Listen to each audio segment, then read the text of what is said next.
खुलुमबाय गिबियावनो नोंथांमोन बयनिसिमबो गोजोन फुंबिलिनि गाहाम हामलायनायखौ बावहरनायजों लोगोसे सोरजि दा क्रिएटिभिटी चेनेलाव बरायनानै लाग्रोनाय जालायबाय। दिनै 29 अक्ट'बर 2023 मायथाइनि माखासे गोनांथार खौरांफोरखौ नोंथांमोननि सिगाङाव फोरमायथिना होनो आवगायनाय जालायबाय। नोंथांमोनहा नायनानै जुदि मोजां मोनोब्ला लाइक खालामगोन, शेयार खालामगोन होनना आसा खालामबाय आरो सानफ्रामबोनि बेबायदि गोनांथार खौरांफोरखौ मोनबाय थानो लुबैदोंब्ला चेनेलखौ जाहाथे साबस्क्राइब खालामनानै लायो बेखौनो आसा खालामबावबाय। थ' बिदिब्ला जोङो दिनैनि माखासे खौरांफोरखौ खोनासंलांदिनि। एनएलएफबि आफादनि मोनसे प्रेस रिलिज। सुजित मारागा आथिखालाव एनएलएफबि नंलिया, बियो सारेन्डार एनएलएफबिसो। नंगौ, बे बाथ्राखौ रोखायै मिथिनो मोननाय जादों एनएलएफबि आफादनि गांसे प्रेस रिलिजनि गेजेरजों। मख'नो गोनांदि मैया पटबजार ओनसोलनि सिङाव थानाय थिपकाइ ओनसोलनिफ्राय सासे सुजित माराग मुंनि सुबुंखौ गुबुन गुबुन समाव गुबुन गुबुन बिजनेसमेन आरो गुबुन गुबुन फालांगिरिफोरनिफ्राय रां खांनानै जानायनि दायाव थिपकाइ पुलिस लोगोसे बग्रिबारि पुलिसनि नाजानायाव मोनसे सुर सोलोंनि गेजेरजों हमनो मोननाय जादोंमोन, जेराव बिथांखौ एनएलएफबि मुङै गोबां खौरां बिजोंफोरनि गेजेरजों मिथिनो मोननाय जादोंमोन। नंगौ, बेखौ लानानैनो मैया एनएलएफबि आफादनिफ्राय गांसे प्रेस रिलिज होनाय जायो। लोगोसे बिथांमोना प्रेस रिलिजनि गेजेरजों बुंथिनानै होनाय बायदिब्ला मिस्टार सुजित माराग बिथाङा आथिखालाव एनएलएफबि नंलिया, बियो सारेन्डार एनएलएफबिसो। दाखालि बावैसो जालांनाय आसाम सरकारजों होजानाय माखासे 2 लाख रांखौ मोननाय बिसोरो एनएलएफबिनि गावस्रानाय एबा एनएलएफबि सारेन्डारसो, बिसोरो दायो एनएलएफबि नंलिया। बेनिखायनो बिथांनि जा खामानि मावनाय दांनाय बियो एनएलएफबि आफादजों जेबो सोमोन्दो गैया होननानै बिथाङा खौरांगिरिफोरनि गेजेरजों बुंथिनानै होदों। मोनसे गिख्रंथाव एबा खास्रि बिस्रि जाथाय। थारैनो मिथिनो मोननाय बायदिब्ला उदालगुरि जिल्लानि सिङाव थानाय माजबादआव बाफन दैमारि मुंनि सासे सुबुङा गावनि नैथि बिसि गदायखौ देगारजों सुदों, लोगोसे गावनि फिसा आरो बिबोनांखौबो देगारजों सुनानै जोखोम खालामदों होनना मिथिनो मोननाय जादों। मख'नो गोनांदि बे जाथाया गुबैयै उदालगुरि जिल्लानि सिङाव जादोंमोन, जेराव बाफन दैमारि मुंनि सासे सुबुं दंमोन, जाय सुबुङा आथिखालाव रेलवे बिफानाव साख्रि मावबाय थादोंमोन। मिथिनो मोननाय बायदिब्ला बिहा 2 बिसिबो दंमोन, नाथाय 2 बिसिनि गेजेराव बिथाङा गावनि बिसि गदाय, गावनि बिबोनां आरो गावनि फिसाजोखौ देगारजों सुदों। नाथाय मा जाहोननि थाखाय बेबायदि सुनानै जोखोम खालामदों मिथिनो मोननाय जायाखै। आरो खौराङाव मिथिनो मोनबावनाय बायदिब्ला बाफन दैमारिया देगारजों सुखांनायनि उनाव आथिखालाव खारखोमानानै दं होननानैबो मिथिनो मोननाय जादों। जाय जाथायखौ लानानै ओनसोलनि रायजो राजाफोरा सोंखारिनायजों लोगोसे आथिखालाव पुलिस बिफानाबो बाफन दैमारि मुंनि बे लम्पटखौ नागिरगासिनो दं होननानैबो मिथिनो मोननाय जादों। सुक्ति खालामगिरिफोरानो दिनैहाय जेलाव दङ। सुक्ति खालामगिरिफोरानो दिनैहाय केसनि थाखाय नांनांगासिनो दङ। सुक्ति खालामगिरिफ्रानो दिनैहाय हाजिरा मुजिरा मावनानै कम्पानिफ्राव थांनानै खामानि मावनानै जानो गोनां जागासिनो दङ। गावनि केसखौ फोजोबनांगौनि थाखायनो हालाय हाफाय जानांगासिनो दङ। बेबायदि जाबाय थायोब्ला बेबायदि सुक्तिया बेसेबां मिनिं दङ, बे बाथ्राखौ बुंथिनानै होदों दतमा बियाबनि एमसिएलए प्रेस मुसाहारि बिथाङा।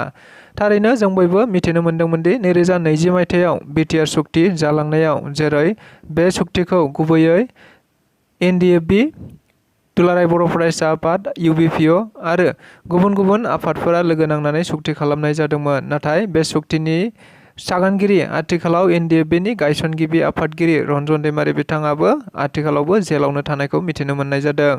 जायखौ लानानै गुबुन समाव गुबुन गुबुन सोद्रोमा एबा दैदेनगिरिफोरा बायदि बाथ्रा बुंबाय थानायखौ मिथिनो मोनबाय थानाय जादों। नंगौ, बेबायदिनो मैयाबो दतमा बियाबनि एमसिएलए प्रेस मुसाहारिया खौरांगिरिफोरनि सिगाङाव बुंथिनानै होनाय बायदिब्ला, जुदि सुक्ति खालामगिरिफोरानो 34 बोसोर सुक्ति खालामनायनि आन्दलन खालामनायनि उनाव सुक्ति जाखांनायनि उनावबो बिथांमोनहानो केस गेलेबाय थानांगौब्ला, लोगोसे गायसनगिरि आफादगिरि रन्जन दैमारि बिथाङाबो आथिखालावनो जेलावनो थाबाय थानांगौब्ला, अब्ला बे सुक्तिया बारा ओंथि गैया होननानै बिथाङा खौरांगिरिफोरनि गेजेराव बुंथिनानै होदों।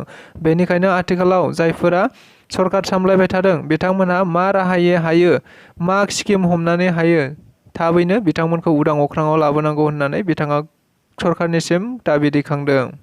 रायजोआव आरोबाव रां घुस लानायनि थाखाय सासे गोजौ बिबाननि पुलिस अफिसारखौ हमनो मोननाय जादों। लोगोसे आथिखालाव बिथांखौ थानासिम दैथायहरनाय जाबाय होननाबो मिथिनो मोनबावदों। मख'नो गोनांदि आथिखालाव आसामनि गिबि मन्थ्रि डक्टर हिमन्त बिश्व शर्मानि बिथोन बायदियै गुबुन गुबुन सरकारि कर्मचारि बिथांमोनखौ रां घुस लानानै रायजोआव रायजो राजाफोरनि थाखाय खामानि मावनायखौ नोजोर बोनानै गुबुन गुबुन समाव बेबायदिनो सरकारि कर्मचारिफोरखौ हमनो मोनबाय थानाय जादोंमोन। जेराव बेनि गेजेरावनो पुलिस बिफाननिबो गोबांथार सोद्रोमाफोरखौ हमबाय थानाय जादों। नंगौ, बेबायदिनो मैयाबो आरोबाव धुपदारा थानानि सासे ASI आहमेद आलीखौ हमनो मोननाय जादों। मिथिनो मोननाय बायदिब्ला बिथाङा सासे मानसिनिफ्राय केसखौ उइथड्र खालामनायनि थांखियाव बिथाङा 5,000 रां बिदोंमोन, जेराव 5,000नि 2,500 रांखौ मोनसे दखाननिफ्राय बिथाङा लानानै फैदोंमोन, जायखौ आसामनि CM भिजिलेन्स एबा एन्टि कराप्सन एजेन्सिया गोथाङैनो गोथां आखाइजों हमनो मोननाय जादों होनना मिथिनो मोननाय जादों, जायनि गेजेरजों बिथांखौ आथिखालाव पुलिसनि थानायाव दैथायहरनाय जाबाय होननानैबो मिथिनो मोनबावनाय जादों। फैगौ 2024 मायथाइयाव जानो गोनां लकसभा MP बिसायख'थिखौ नोजोर बोनानै गुबुन गुबुन राजखान्थि दोलोफोरा गावबा गाव राजखान्थि दोलोफोरखौ राफोद खालामनांगौनि थांखिजों बायदि हाबाफारि लानानै मेल खुंबाय थानायखौ मिथिनो मोनबाय थानाय जादों।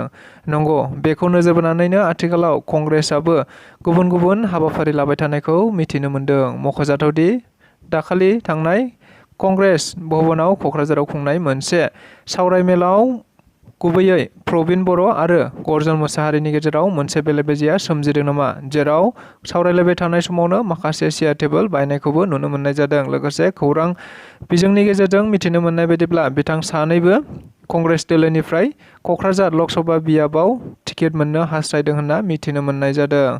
थारैनो जों बयबो बेबायदि खौरांखौ मिथिनो मोनबाय थादोंमोन दि गुबुन गुबुन राजखान्थि दोलोफोरा गावबा गाव राजखान्थि दोलोफोरनि सिङावनो गुबुन गुबुन बिजाथिफ्रा ओंखारनायनि जाहोनाव बायदि गावस्रा-गावस्रि सोलिबाय थादों।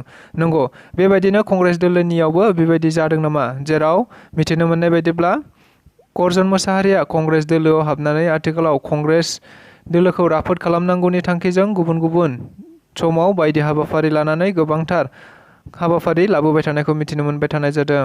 गुबुन फारसेजों आथिखालाव BPF दोलोआव गोबां बोसोर थाबोनाय मैया दाखालिसो एबा अक्ट'बर दानावसो कंग्रेस दोलोआव जयनिं जानाय प्रबिन बर' बिथाङा आथिखालाव कंग्रेस दोलोनिफ्राय क'क्राझार लकसभा बियाबनि जानानै MP बिसायख'थिनि थाखाय थियारि जादों होनना बुंथिदों। लोगोसे बिथांमोनहा सानैबो खौरांगिरिफोरनि गेजेराव बुंथिनानै होनाय बायदिब्ला जोङो प्रबिन बर' बा गर्जन मोसाहारि बिथांमोनहा टिकेटखौ मोननो हास्थायब्लानो जानाय नङा, मानोना कंग्रेस दोलोआ जा थांखि लायो एबा कंग्रेस दोलोनि जानाखि ग्राउन्ड रिपर्ट एबा सार्भे खालामनायनि जोहै जायनो टिकेटखौ हरो बेनोनो जोङो दोलोनि जानानै खामानि मावनांगोन होननानैबो बिथांमोनहा गावबा गाव साननाय हनायखौ बुंथिनानै होनायखौ मिथिनो मोननाय जादों। भारतनि मन्त्रि सर्बानन्द सन'वाल बिथाङा मैया 55,000 लाइमोनफोरनो साख्रिनि एपइन्टमेन्ट लेटार राननाय हाबाफारियाव बाहागो लानायखौ नुनो मोननाय जादों। थारैनो जों बयबो मिथिगौ, आथिखालाव भारतनि गाहाय मन्त्रि नरेन्द्र मदिनि दैदेननायाव गासै रजगार मेलानि जोहै भारताव थानाय गुबुन गुबुन लाइमोनफोरनो गासै 10 लाखनिबो बांसिन साख्रि होनो थांखिखौ नोजोर बोनानै बेबायदिनो गुबुन गुबुन समाव साख्रिनि थिसनथाइफोरखौ रानबाय थानायखौ मिथिनो मोननाय जादों। नंगौ, मैयाबो बेबायदिनो भारतनि गाहाय मन्त्रि नरेन्द्र मदिया गुबुन गुबुन समाव 51,000 एपइन्टमेन्ट लेटारफोरखौ राननाय जायो, जेराव मैया गुवाहाटीआव खुंनाय मोनसे एपइन्टमेन्ट लेटार राननाय हाबाफारियाव भारतनि मन्त्रि सर्बानन्द सन'वाल बिथांखौबो बाहागो लानाय नुनो मोननाय जादों, जेराव मैया गासै 51,000 लाइमोनफोरनो एपइन्टमेन्ट लेटार राननायखौ मिथिनो मोननाय जादों। मख'जाथावदि मैयानि बे हाबाफारियाव MP कुइन अजा जों लोगोसे गुबुन दैदेनगिरि बिथांमोनहाबो बाहागो लानायखौ मिथिनो मोनबावनाय जादों। BTRनि गाहाय मावफुं सोद्रोमा प्रमद बर' बिथाङा मैया लक्ष्मी फुजाखौ नोजोर बोनानै गुबुन गुबुन जायगायाव लक्ष्मी मन्दिरखौ बेखेवनायखौ नुनो मोननाय जादों। थारैनो जों बयबो मिथिगौ, हिन्दु धोरोमनि मोनसे फोरबो जाय फोरबोआ लक्ष्मी फुजा मुङै मिथिनाय जायो। नंगौ, बे फोरबोखौ नोजोर बोनानैनो गुबुन गुबुन जायगाफोराव लक्ष्मी फुजा खालामनायनि नामाव बिमा लक्ष्मीखौ फुजिनायखौ नुनो मोनबोबाय थादों। नंगौ, बेबायदिनो मैया BTRनि गाहाय मावफुं सोद्रोमा प्रमद बर'आबो गुबुन गुबुन जायगाफोराव लक्ष्मी फुजा खालामग्रा थावनिफोराव थांनानै लक्ष्मी मन्दिरफोरखौ बेखेवनायखौ नुनो मोननाय जादों। मख'जाथावदि बेबायदिनो मैयाबो क'क्राझार जिल्लानि सिङाव थानाय बनरगाव मार्केट डेभेलपमेन्ट कमिटिजों बानायजानाय मोनसे लक्ष्मी मन्दिरखौ बेखेवनानै होनायखौ नुनो मोननाय जायो। लोगोसे बिथाङा बे कमिटिनो माखासेमानि रांनि अनसुंथाइबो होनाय जायो होनना मिथिनो मोननाय जादों। लोगोसे बेनि अनगायैबो BTRनि दाब दाब जायगाफोरावबो बेबायदिनो लक्ष्मी मन्दिरफोरखौ गुबुन गुबुन जायगाफोराव बेखेवनानै होनायखौबो नुनो मोननाय जादों। लखिमपुराव थानाय गंसे सिलभार क्रेस्ट नार्सिं हमाव सासे आइजोखौ चिकित्सा खालामनो सोसनखांनायनि उनावनो आइजोआ हरखाबै रुंसारि जादों। थारैनो मिथिनो मोननाय बायदिब्ला मैया सासे आइजोखौ IVF मुंनि चिकित्सानि थाखाय सिलभार क्रेस्ट नार्सिं हमाव थिसननाय जादोंमोन। जाय आइजोखौ थिसनखांनायनि उनाव सासे अमिय' कसारी मुंनि डाक्टारा बिजि थुदोंमोन, जेराव बिजि थुखांनायनि उनावनो आइजोआ हरखाबै रुंसारि जायो होनना मिथिनो मोननाय जादों। नंगौ, जाय जाथायखौ लानानै आथिखालाव लखिमपुर ओनसोलावनो गोबां दुंहाव थासारिया सोमजिबाय थानायखौ मिथिनो मोननाय जादों। मख'नो गोनांदि आइजोखौ गुबैयै IVF मुंनि चिकित्सानि थाखायसो थिसननाय जादोंमोन, नाथाय आइजोआ राफोदैनो दङब्लाबो बिथांखौ बिजि थुखांनायनि उनावनो हरखाबै रुंसारि जायो होनना मिथिनो मोननाय जादों। नंगौ, बे जाथायनि गुबै दायनिगिरिखौ लोगोसे ओनसोलनि रायजो राजाफोरा डक्टर अमिय' कसारी मुंनि सासे डाक्टारखौनो अजद होनायखौ मिथिनो मोननाय जादों। लोगोसे आथिखालाव जाथायखौ कन्ट्रल खालामनो थाखाय ओनसोलाव पुलिसबो नुजाहैनाय जाबाय होननानै मिथिनो मोननाय जादों। लोगोसे बेबायदि जाथायनि थाखाय आइजोनि फिसाइया आथिखालाव लखिमपुर थानायावबो मोनसे FIR होनाय जाबाय होननानैबो खौरां बिजोंनि गेजेरजों मिथिनो मोननाय जादों।